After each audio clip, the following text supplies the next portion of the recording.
Congressman Tom Reed of New York.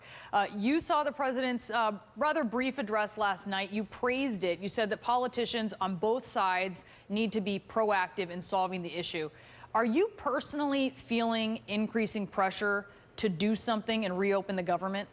Well, as each day goes by and the negative impacts of the shutdown become a reality, yes, obviously, this is not a politically tenable position to be in, Brianna, for long term. So I think Republicans and Democrats rightfully share blame of the shutdown situation that we find ourselves in here today.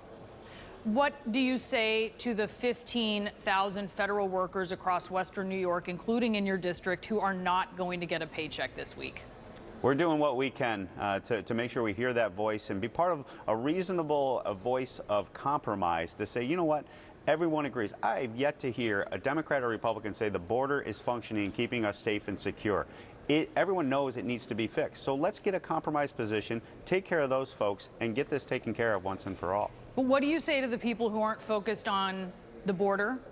They're focused on their bank account because there's no money in it, because they live paycheck to paycheck, because the government is not open, because the government has not done its job to make sure that those people can either be paid for the work they're doing or go to work as they expected they'd be able to.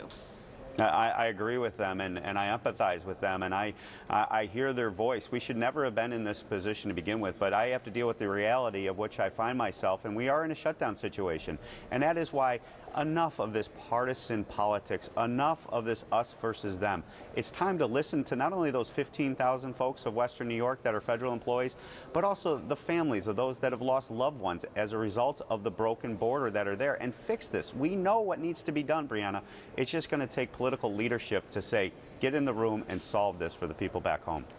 Are you, as some members, dozens of members, giving up your paycheck during the shutdown?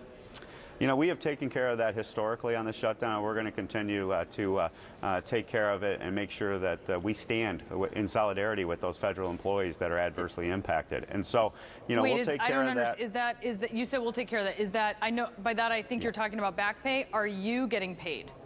Yeah, we will continue to obviously get paid as we go through. That's the process here in the House. But some members are foregoing their paychecks. Why wouldn't you do that? Well, no, that's my understanding of it. What happens is the check actually goes to members, given this former shutdown situation, and then you take care of that money either by giving it to charity or back to the U.S. Treasury. And historically, we've taken care of that. And I just don't feel it's appropriate for me to use a PR stunt or something along those lines on that front. Well, what's the problem with just knowing what? I mean, first off, you make a lot more money than a lot of these federal workers. How is that a PR stunt to say, look, in solidarity, I'm going to understand what it's like to not get a paycheck? No, I'm going to take care of that. But, you know, there's a lot of folks that are, What does that mean, take care of it? What does that mean? Well, like we've given to charity historically when we've had shutdown situations, and we're going to do that continuing going forward. But, you know, to worry about members' pay and things like that, you know, I think we're also losing sight of what really is happening here, is we're having a failure to govern. We're having a failure to compromise and come together and to solve problems for the American people. And I think that is where the heart of this conversation should be. Would you support reopening the government while continuing the debate on border security? I think we have to take care of this all at one time.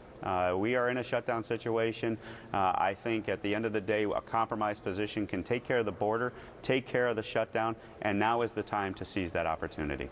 Why not separate it, reopen the government so that people who, you know, can't afford to donate their salaries, their paychecks to charity can put food on the table for their families and then deal with the issue of border security separately? Yeah, because you're never going to fix the problem of border security, and you're turning your back on the voices of those two children that died at the border, the law enforcement officer who was killed in the line of duty by a legal immigrant. You have to now. We're in the reality of the situation. It's time to solve it, and now is the time to listen to all those voices, not only the federal employees, but also the loved ones that we have lost as fellow American citizens. The president fundraised off of his primetime address. He sent out an email about his address just before he gave it, soliciting money. Was that appropriate? You know, obviously I would choose not to do that and did not do that.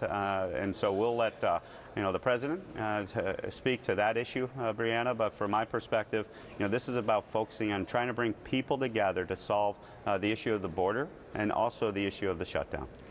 I want to ask you about something on a separate topic while I have you. You've been through many election cycles. You know about internal polling data and that it is sensitive, especially when you're talking about the presidential level. So I want to get your perspective on this revelation that Paul Manafort shared that data with the Russians, requesting, according to the Times, that it actually go to the Kremlin-tied Russian oligarch to whom he owed millions of dollars.